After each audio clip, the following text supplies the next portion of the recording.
আওয়ামী লীগ যদি সুযোগ পায় কাউকে কিন্তু ছাড়বে না। 69-এ গণ-অভ্যুত্থান হয়েছে, তার ফলশ্রুতিতে 71-এর মুক্তিযুদ্ধের পরে আমরা কি দেখলাম? শেখ মুজিবুর রহমান সাহেব মুক্তিযুদ্ধের সময়ের অবিসংবাদিত নেতা। সেই সময়ের মুক্তিযুদ্ধের সংগঠকরা বলেছিল আপনি সবাইকে নিয়ে জাতীয় সরকার গঠন করেন। শেখ মুজিবুর রহমান সাহেব এবং আওয়ামী লীগ শুনে নেয়। তারা 70-এর নির্বাচনকে ধরেই 72-ই তারা সেইভাবে পার্লামেন্ট গঠন করলেন। 73-এ একটা সাজানো পাতানো ভোট ডাকাতি নির্বাচন করলেন এবং স্বাধীন বাংলাদেশে আনুষ্ঠানিকভাবে ভোট ডাকাতি এবং বাকশালী ব্যবস্থা, একদিনের শাসন ব্যবস্থা আওয়ামী লীগের মধ্যে দিয়ে আনুষ্ঠানিকভাবে যাত্রা শুরু করে। ঠিক 21 বছর পরে ক্ষমতায় এসে একই কাজ করার চেষ্টা করেছে, সফল হয় নাই। 2008-এ এসে কিন্তু দেখেন টানা 16 বছর 4 টার্ম কিন্তু তারা এই ফ্যাসিবাদী ব্যবস্থা কায়েম করার চেষ্টা করেছিল। তো এইবার এই যে তারা আন্দোলন করেছেন, সবাই যার যার ধান্দা নিয়ে ব্যস্ত আছেন, আওয়ামী লীগকে নিষিদ্ধ করার প্রশ্নে কোন রাজনৈতিক দলের ছাত্র নেতৃবৃন্দের আমরা শক্ত অবস্থান দেখতে পাচ্ছি না। আওয়ামী লীগ নিষিদ্ধ করার দাবিতে কয়টা কর্মসূচি করেছে কোন দল, কোন ছাত্র সংগঠনের আন্দোলনকারীরা? ধারাবাহিকভাবে কর্মসূচি চালানো দরকার ছিল, কিন্তু আমি বুঝতেছি না কেন তারা আওয়ামী লীগের প্রশ্নে আসলে একটা সুবিধাবাদী অবস্থায় নিচ্ছে, মানে গাছাড়া ভাব। আওয়ামী লীগ যদি সুযোগ পায় কাউকে কিন্তু ছাড়বে না। আর আওয়ামী লীগকে কামব্যাক করানোর জন্য ন্যাশনাল ইন্টারন্যাশনাল অনেক ধরনের এজেন্ট এখানে কাজ করবে, ফান্ড করবে। কাজী ছাত্র নেতৃবৃন্দ থেকে শুরু করে সমস্ত রাজনৈতিক দলগুলোকে বলবো আওয়ামী লীগের প্রশ্নে আপনাদের অবস্থান পরিষ্কার করেন। আওয়ামী লীগের প্রশ্নে আপনাদের অবস্থান পরিষ্কার করতেই হবে।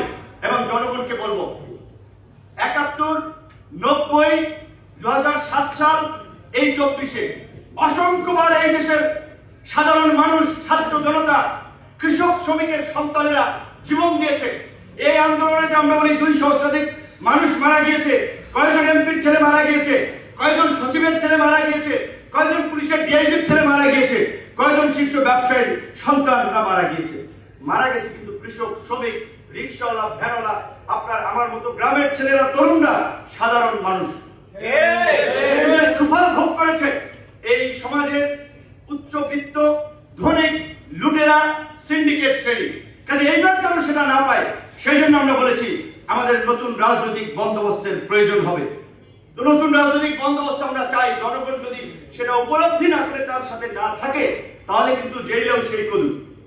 কাজী আমরা পরিষ্কারভাবে বলছি, গণ অধিকার পরিষদ এদেশের রাষ্ট্র ব্যবস্থা এই ফ্যাসিবাদী কাঠামোর পরিবর্তনের কাজ করে যাচ্ছে। নির্বাচন থেকে শুরু করে প্রশাসন, সমস্ত ব্যবস্থাটা আমূল পরিবর্তন চায়। সরকারকে আমরা শুরুর দিকেই বলছিলাম, আপনারা নাম দিয়েছেন অন্তর্বর্তীকালীন সরকার, ওইখানেই সরকারের পাইন মেরে দিয়েছেন অন্তর্বর্তী নাম দিয়েই খাইছেন। অন্তর্বর্তী নাম হচ্ছে জাতীয় সরকার, সর্বদিনের সরকার। আপনারা করেন নাই। আপনারা ভেবেছিলেন যে খুবই সহজ, আপনারা সবাই মেনে নেবে, আজীবনের জন্য সাপোর্ট দেবে, বছরের পর বছর থাকবেন। দেখেন 5 মাস যেতে না যেতেই সরকার এবং রাজনৈতিক দল, সবাই নয়তো কিছু কিছু রাজনৈতিক দল মুখোমুখি হয়ে দাঁড়াচ্ছে। এখন এই অবস্থা যদি চলতে থাকে, তাহলে আওয়ামী লীগকে নিষিদ্ধ করা লাগবে না। আওয়ামী লীগ এই আপনাদের এই ঝগড়াঝাটি, এই বিভাজনে আওয়ামী লীগের পুনর্বাসনের সুযোগ করে দেবে। আওয়ামী লীগকে নিষিদ্ধ করবেন কোন সময়? এখন তো নিজেরা লেগে গেছেন। এইটা কি প্রত্যাশিত ছিল? কাজে এখন আমরা ইউনূস সরকারকে বলবো, আমি জানি তারা করবে না, দাবি মানবে না, আমরা জনগণের কাছে পরিষ্কার থাকার জন্য আমাদের অবস্থানের পক্ষে আমরা এখনো বক্তব্য দিয়ে দেবো। আমরা মনে করি নির্বাচন যদি আগামী বছর ডিসেম্বরে হয় কিংবা পরবর্তী জুন জুলাই হয়, জাতীয় সরকার ছাড়া কোনোভাবে এই সংস্কার বাস্তবায়ন সম্ভব নয়। ইউনূস স্যার বিজয় দিবসের ভাষণে যেটা বলেছিলেন, সংস্কার কমিশনের প্রস্তাবনার পরে একটা জাতীয় ঐক্যমত্য সৃষ্টি করার জন্য কমিশন হবে, তিনি সেই কমিটির চেয়ারম্যান হবেন। তো আমরা অনুরোধ করব, আপনারা এখনো যে রাজনৈতিক দল জাতীয় সরকারে যাবে না, তারা জনগণ তাদের বিষয়ে সিদ্ধান্ত নেবে। জনগণ কাউকে এককভাবে ক্ষমতায় দেখতে চায় না, জনগণ কাউকে মস্তকে বসাতে চায় না। জনগণ রাষ্ট্র ব্যবস্থার পরিবর্তন চায়, রাষ্ট্র সংস্কার চায়, রাষ্ট্রকে নতুন ভাবে বিনির্মাণ করতে চায়। আর সেটার জন্য জাতীয় সরকারের বিকল্প নাই। নাহিদ ইসলাম বলেছেন বিএনপি নাকি চায় নাই, আমরা তো সেটা জানি না, আমাদের সাথে তো বলেন নাই। সেই সময় যে বিএনপি চায় না, আপনারা কি চান কিনা? বিএনপি না চাই তো আমরা সবাই মিলে জাতীয় সরকারের পক্ষে দাঁড়াতাম। বিএনপির তো রাজনৈতিক ঘোষণা আছে, তারা ক্ষমতা এলে জাতীয় সরকার করবে। তো নির্বাচনের পরে জাতীয় সরকার হলে, এখন জাতীয় সরকার করলে তো বিএনপির সমস্যা থাকার কথা না। কাজে আপনারা বলেছেন এটা কি আপনাদের বক্তব্য না বিএনপির বক্তব্য, সেটা তো আমরা জানি না। আবার 111-এর কথা বলেছেন, 111-এর সবচেয়ে ভুক্তভোগী বিএনপি। সেই বিএনপি 111 দায়িত্বকে আনবে? তাহলে 111-এর কথাটা কেন আসতেছে? ওই যে সেই বাঘ আসে গল্পের মতো, আসে বলে প্রথম দিকে কেউ রেসপন্স করে না, যখন আসে তখন আর কেউ খোঁজ রাখে না।